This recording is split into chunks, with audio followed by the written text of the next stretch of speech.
Dahil sa tuloy-tuloy na pag-ulan, ilang magsasaka sa Mangaldan, Pangasinan ang nag-forced harvest ng kanilang mga pananim na gulay. Nakatutok, Jasmine Gabriel Galban.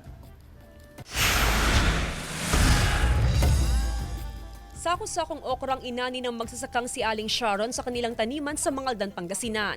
Dahil sa nararanasang pag-ulan, mahalagang maani ng mga bunga ng okra para hindi sila malugi. At dahil sabay-sabay nag-ani ng gulay ang karamihan sa mga magsasaka, ay marami ang supli nito ngayon. Dahilan para bumaba ang presyo.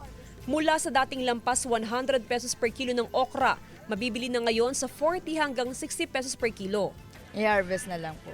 Para Iwas, mulok na rin. Nagre-raise po ng yung okra ngayon, mga sa Ordaneta ma'am, 30-20, ganun. Bukod sa okra, mababa rin ang presyo ng iba pang gulay.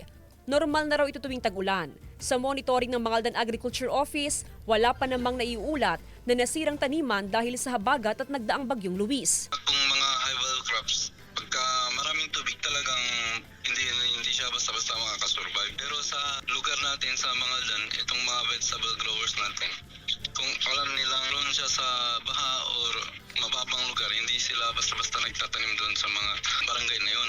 Walang paggalaw sa presyo ng highland vegetables. Nasa 50 pesos ang kada kilo ng carrots at patatas, habang nasa 100 pesos ang benguet beans. Nasa 30 pesos naman ang kada kilo ng sayote. Mura siya ngayon, mababa sa dati. Kasi ang kuha namin ito, tig-20, ngayon tig-10 lang ngayon. Jasmine Gabriel Galban, One North Central Luzon.